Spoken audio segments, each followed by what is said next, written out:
மகிபனின் தேவன் ஜீவிக்கிறார், மங்காத ஒளியினை தந்திடுவார். மகிபனின் தேவன் ஜீவிக்கிறார், மங்காத ஒளியினை தந்திடுவார். உந்தனின் காயங்கள் ஆற்றிடுவார், உந்தனின் காயங்கள் ஆற்றிடுவார். அல்லேலூயா அல்லேலூயா அல்லேலூயா அல்லேலூயா அல்லேலூயா அல்லேலூயா அல்லேலூயா அல்லேலூயா. உந்தனின் காயங்கள் ஆற்றிடுவார், உந்தனின் காயங்கள் ஆற்றிடுவார்.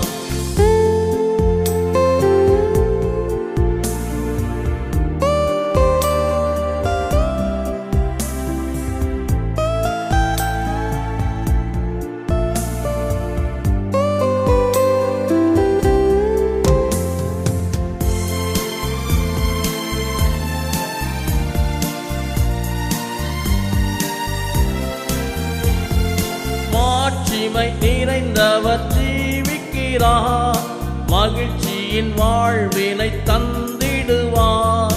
மாட்சிமை நிறைந்தவர் ஜீவிக்கிறார், மகிழ்ச்சியின் வாழ்வினை தந்திடுவார். உந்தனின் வேதனை நீக்கிடுவார், உந்தனின் வேதனை நீக்கிடுவார். அல்லேலூயா அல்லேலூயா அல்லேலூயா அல்லேலூயா அல்லேலூயா அல்லேலூயா அல்லேலூயா அல்லேலூயா. உந்தனின் வேதனை நீக்கிடுவார், உந்தனின் வேதனை நீக்கிடுவார்.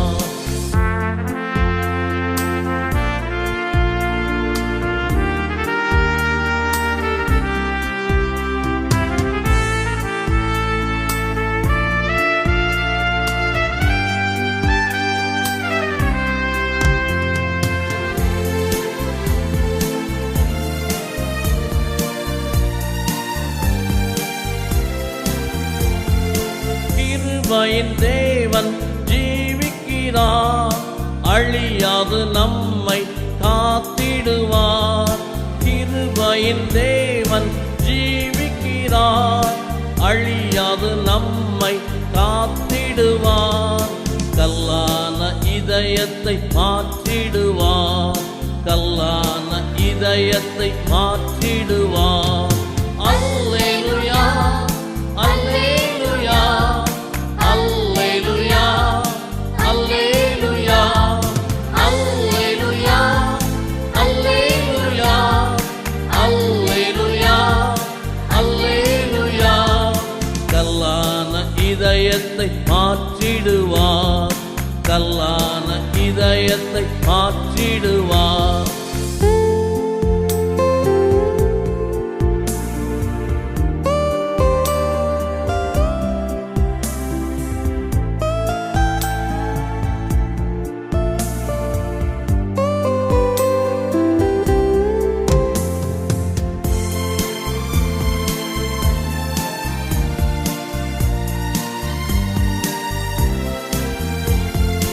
உன்னத தேவன் ஜீவிக்கிறார், உண்மையாய் வாழ நடத்திடுவார். உன்னத தேவன் ஜீவிக்கிறார், உண்மையாய் வாழ நடத்திடுவார். உள்ளத்தில் என்றும் நிறைந்திடுவார், உள்ளத்தில் என்றும் நிறைந்திடுவார். அல்லேலூயா அல்லேலூயா அல்லேலூயா அல்லேலூயா அல்லேலூயா அல்லேலூயா அல்லேலூயா அல்லேலூயா. உள்ளத்தில் என்றும் நிறைந்திடுவார், உள்ளத்தில் என்றும் நிறைந்திடுவார். கர்த்தராகிய இயேசு கிறிஸ்துவின் இனிய நாமத்தினாலே உங்களை வாழ்த்துகிறேன்.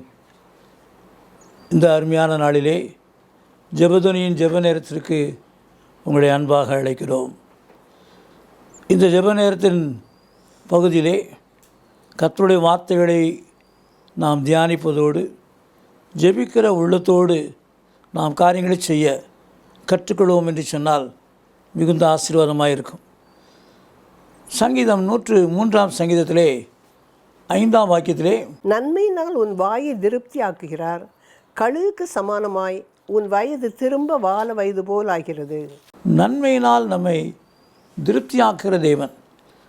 இந்த உலக வாழ்க்கையிலே திருப்தி என்பது ஒரு கடினமான ஒரு காரியம்.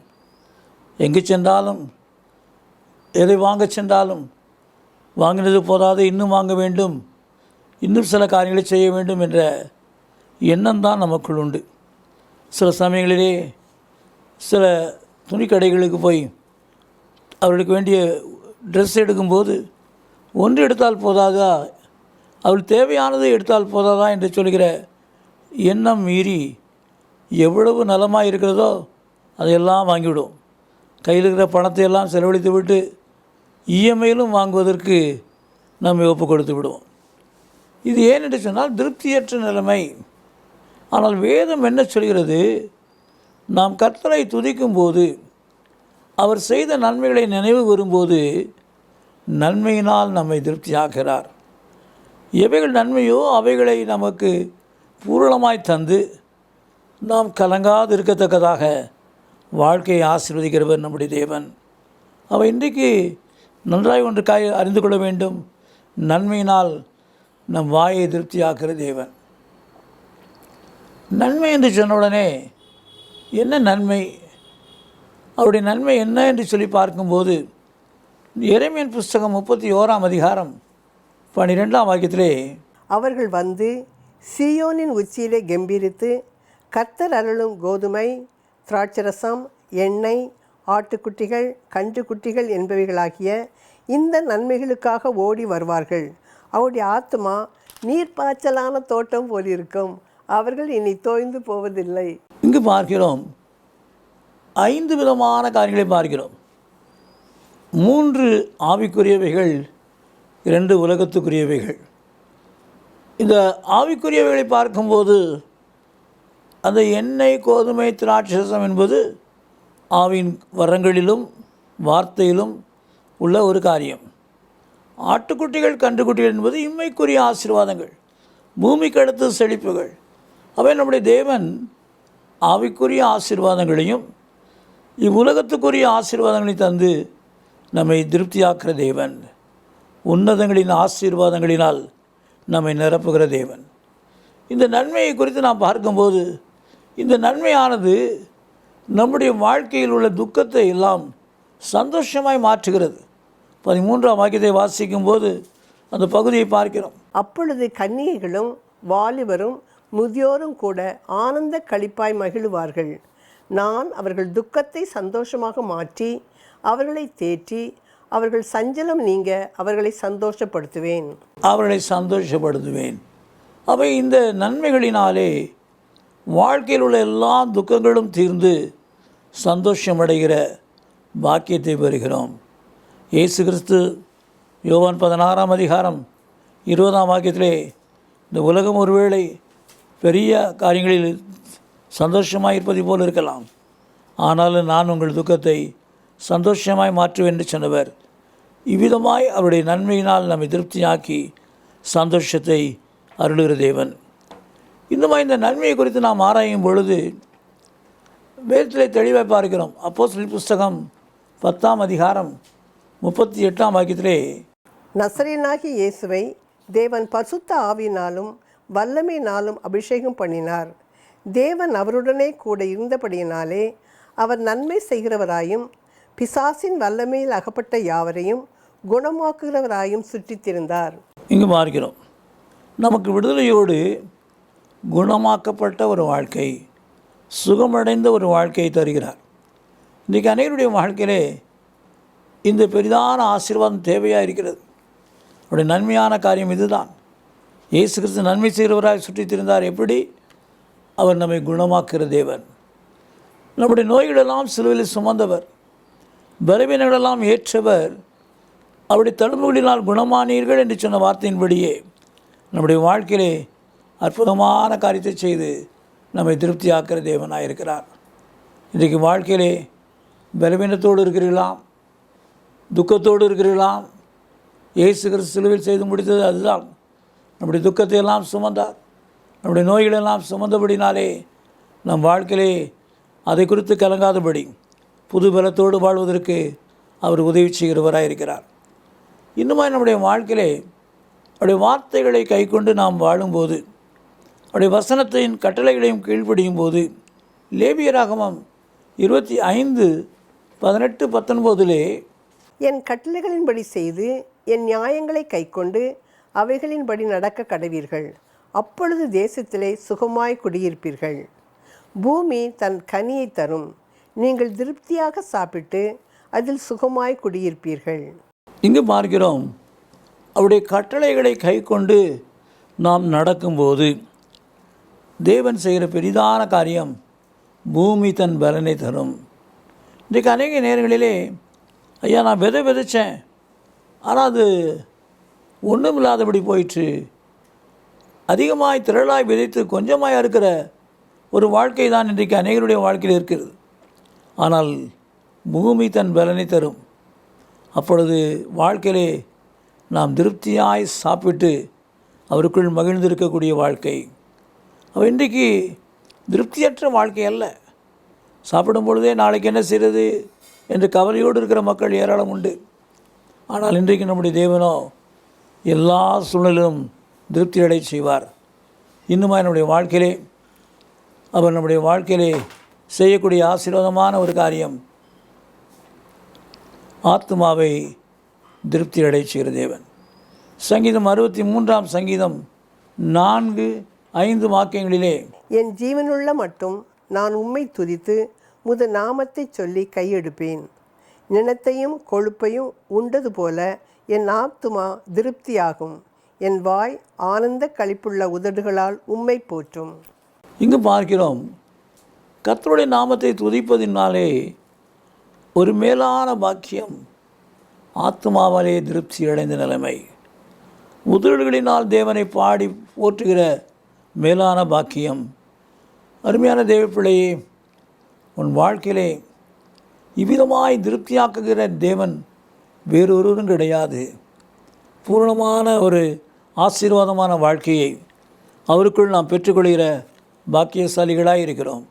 அப்போ இன்றைக்கு நம்முடைய தேவனுடைய சமூகத்திலே, கர்த்தாவே என்னை இவ்விதமாக என்னை ஆசீர்வதியும், என்னை முழுமையாக என்னை திருப்தியாக்கும், நீர் சொன்னபடியே நான் வாழ்க்கையிலே சமாதானத்தோடு வாழவும், உச்சிதமான கோதுமையினால் திருப்தியாக்கப்படவும் என்னை முற்றிலுமாய் உமக்கென்று ஒப்புக் கொடுக்கிறேன், என்னை ஏற்றுக்கொள்ளும், என்னை ஆசீர்வதியும் என்று கேட்போமா? கண்களை மூடி சமுத்திரை ஜெபிப்போம். எங்களை நேசிக்கிற அன்பு நிறைந்த இயேசு கிறிஸ்துவே, உம்முடைய சமாதானமும் சந்தோஷம் அறிவதோடு உம்முடைய வார்த்தையினாலும் வல்லமையினாலும் உம்முடைய ஆசீர்வாதத்தினாலும் நாங்கள் திருப்தி அடைந்தவர்களை வாழவும், அந்த உன்னதங்களின் ஆசீர்வாதங்களிலும் இம்மைக்குரிய மேன்மைகளினாலும் நாங்கள் திருப்தி அடைந்தவர்களாய் உம்மை ஓயாது புகழ போற்ற அனுக்கிரகம் செய்கிற தேவனாய் இருக்கிறீர். அதற்காக உம்மை ஸ்தோத்திரிக்கிறேன். தொடர்ந்து உம்முடைய கிருபை எங்களை சூழ்ந்து கொள்ளட்டும், உம்முடைய கண்களை தயவு கிடைக்கட்டும். ஆசீர்வதியும். இயேசு கிறிஸ்துவின் நாமத்தில் பிதாவே, ஆமேன். இந்த நிகழ்ச்சியை பற்றிய உங்கள் கருத்துக்களையும் உங்கள் சாட்சிகளையும் உங்கள் ஜெப விண்ணப்பங்களையும் எங்களோடு கூட பகிர்ந்து கொள்ளுங்கள். கர்த்தருடைய நாமம் மகிமை அடைவதற்கும் எங்களை ஊக்குவிப்பதற்கும் அது ஏதுவாக இருக்கும். எங்கள் ஜெபதுனி மாத இதழ் தமிழ், ஆங்கிலம் மற்றும் சிங்கள மொழிகளில் வெளியிடப்படுகிறது. பெற்று பயனடையுங்கள். சகோதரர் அவர்கள் எழுதிய யார் என்னை விடுதலையாக்குவார், கர்த்தரை தேடுங்கள் என்ற புத்தகங்கள் தமிழ் மற்றும் ஆங்கிலத்திலும் வெளிவந்துள்ளன. மேலும் பாதைக்கு வெளிச்சம், ஜெயம் தரும் ஜெபங்கள் என்ற புத்தகங்களையும் ஜீவ கீதங்கள் என்கிற பாடல் புத்தகத்தையும் பெற்று பயனடையுங்கள். எங்கள் ஊழியங்களுக்காக ஜெபியுங்கள்.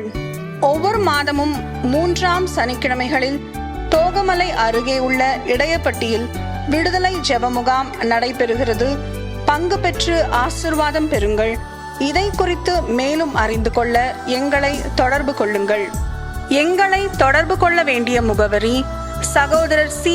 எபனேசர் பால், எண் 3, 6வது குறுக்கு தெரு, 5வது மெயின் ரோடு, ஸ்ரீனிவாச நகர், புத்தூர், திருச்சி 17, தமிழ்நாடு, இந்தியா. எங்கள் தொலைபேசி எண்கள் 0431 278 0938 மற்றும் 9842365132. எங்கள் மின் அஞ்சல் முகவரி prayer@jebadani.org. எங்கள் இணையதள முகவரி www.jebadani.org. Our contact address is Brother C. Ebenezer Paul, number 3, 6th Cross Street, 5th Main Road, Srinivasa Nagar, Puttur, Trichy 17, Tamil Nadu, India. Our contact phone numbers are 0431 278 0938 and 98423 Our email ID is prayer@jebadani.org. Our website is www.jebadani.org. கர்த்தர் தாமே உங்களை ஆசீர்வதிப்பாராக.